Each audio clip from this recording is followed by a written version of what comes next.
औरंगजेब आलमगीर के दरबार में एक बहरूपिया आया, कुंदन बहरूपिया। आकर कहता है, बादशाह मैं अपने फन का बड़ा माहिर हूं, मैं रूप बदलता हूं, एक से दूसरा, दूसरे से तीसरा, तीसरे से चौथा, मुझे बंदा पहचान नहीं सकता। मुगलिया खानदान के जितने भी हुक्मरान गुजरे हैं, वाहिद औरंगजेब आलमगीर था जिसे फनून लतीफा से कोई दिलचस्पी नहीं थी, वो इनको फजूल काम समझता था। उसने कहा, जाओ यार कोई और ढंग का काम करो, ये क्या काम है बहरूपियापन, जाओ अपना कोई काम करो, छोड़ो इन कामों को, बीवी बच्चों के रोटी पानी का कोई बंदोबस्त करो।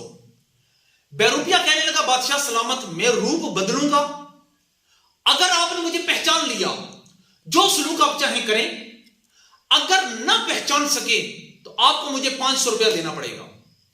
बादशाह ने सर से टालना था, उसने कहा अच्छा ठीक है यार, जब होगा तो देखी जाएगी, जाओ फिलहाल। चला गया। बहरूपिया सोचने लगा अब करूं क्या। उसने लोगों से पूछा बादशाह का इरादा क्या है। लोगों ने बताया कि कुछ अरसा के बाद साउथ इंडिया में मरहट्टू पर हमला करने का इरादा है बादशाह का। यह उस रास्ते पर चला गया जहां मरहट्टू की सल्तनत थी, वहां चला गया और वहां पर इसने मलंग का रूप धारा, तस्वीरें डाल ली, कड़े डाल लिए, बाल बढ़ा लिए, मलंग बन के बैठ गया उधर। और लोगों ने भी आना शुरू कर दिया इसके पास, अल्लाह अल्लाह का जिक्र करता, मलंग बन के बैठ गया। अब हिंदुस्तान, पाकिस्तान, बांग्लादेश, हम लोगों की एक नेचर है, फितरत है कि मजहब में बहुत ताजा पसंद, इसकी तबीयत कर ले कहीं मंजिल तो गुजरता है बहुत जल्द, तहकीक की बाजी हो तो शिरकत नहीं करता, हो खेल मुरीदी का तो हरता है बहुत जल्द, तावील का फंदा कोई सज्जाद लगा दे, ये शाख ने शेमन से उतरता है बहुत जल्द, हमें पीरी मुरीदी मिल जाए हम तो फौरन ही लट्टू हो जाते हैं। लोगों ने कुंदन बहरूपिया के पास आना शुरू कर दिया, मर्द, औरतें, बच्चे सारे उधर आते, मेला लगा हुआ। एक साल के बाद बादशाह उस रूट पर गया, देखा लोगों का बड़ा हुजूम लगा हुआ। उसने कहा ये क्या है। लोगों ने कहा कि यहां एक अल्लाह के वली हैं, नेक बंदे अल्लाह अल्लाह करते रहते हैं, लोग इनके पास आते रहते हैं। बादशाह ने कहा वैसे भी हमला करने जा रहा हूं, चलो दुआ करवा लेता हूं। बादशाह आया कुंदन बहरूपिये के पास, आकर बैठा सामने। बादशाह ने नहीं पहचाना। कुंदन बहरूपिया इंतजार में बैठा था, औरंगजेब आलमगीर आए। औरंगजेब आलमगीर कहने लगा, अल्लाह के वली आप नेक बंदे हैं, दुआ फरमाएं, अल्लाह मुझे कामयाबी अता फरमाए।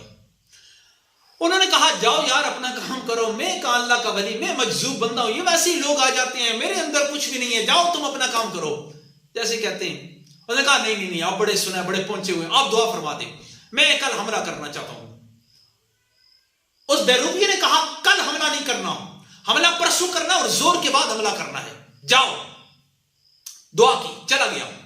इत्तेफाक ऐसा औरंगजेब आलमगीर ने हमला किया, जंग जीत गया, वापस आया, कुछ दिनों के बाद वापस आया कुंदन बहरूपिये के पास, अल्लाह का वली समझकर उसके पास आया और आकर कहने लगा, हजरत आपकी दुआओं से अल्लाह ने फतह अता फरमाई, बड़ी अल्लाह ने करम नवाजी की, बड़ा अच्छा मामला हो गया, तो मैं अर्ज ये करता हूं, इतने एकड़ फलां जगह पर जो जमीन है ना, मैंने वो आपके नाम की रजिस्ट्री लिख दी है, वो जमीन आपकी है, इस इलाके का जितना भी खिराज होगा, जितना भी टैक्स होगा, वो सारा आप लेंगे, आपका है, जो मर्जी है करें। और हीरे जवाहिरात बादशाह के पास थे, वो भी नजर न्याज की, ये भी मेरी तरफ से कबूल फरमाएं। कुंदन बहरूपिया खानदानी बंदा था, खुदा की कसम खानदानी बंदा था। कहने लगा बादशाह सलामत, ये हीरे जवाहरात की मुझे जरूरत नहीं है। इशफाक अहमद साहब का प्रोग्राम लगा करता था जाविया, उन्होंने ये बात सुनाई थी।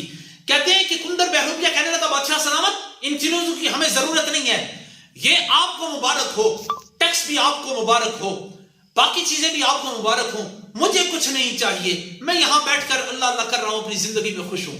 बादशाह ने इजाजत चाही, वापस आ गया। कुछ दिन गुजरे, कुंदन बहरूपिया फिर बादशाह के दरबार में आया, उसी मलंग के रूप में। बादशाह ने देखा, कहने लगा हजरत आपने क्यों आने की जहमत की, मुझे हुक्म इरशाद फरमाया होता मैं आ जाता, हुजूर आपने क्यों जहमत की, आप ना आते, मुझे हुक्म इरशाद फरमाया होता मैं आता। औरंगजेब आलमगीर कहने लगा, कुंदन बहरूपिया कहने लगा, नहीं बादशाह सलामत, काम मेरा था तो आना मेरा बनता था। پاس بیٹھا، کہنے لگا اورنگزیب عالمگیر پہچانا ہے میں کون ہوں؟ اس نے کہا نہیں پہچانا۔ اس نے اپنا اصلی روپ سامنے کیا، کہا میں وہی کندن بہروپیہ ہوں جو تمہارے پاس آیا تھا، لاؤ تم نے مجھے پہچانا نہیں، مجھے 500 روپے دو، میں اپنا کام کروں جا کر۔ اللہ اکبر کبیرہ۔ بادشاہ کے پاؤں تلے سے زمین نکل گئی۔ بادشاہ کہنے لگا اورنگزیب عالمگیر 500 روپے دے دوں گا، لیکن پہلے ایک بات بتاؤ، میں نے آپ کو وہاں پر ہیرے دیے، جواہرات دیے، اتنی زیادہ زمین آپ کے ہینڈ اوور کی، وہاں کا ٹیکس آپ کو دے رہا تھا، آپ نے وہ ساری چیزیں چھوڑ کر 500 روپے لینے کے لیے میرے پاس آ گئی ہو، وجہ کیا ہے؟ خاندانی بندے کا خاندانی جواب تھا۔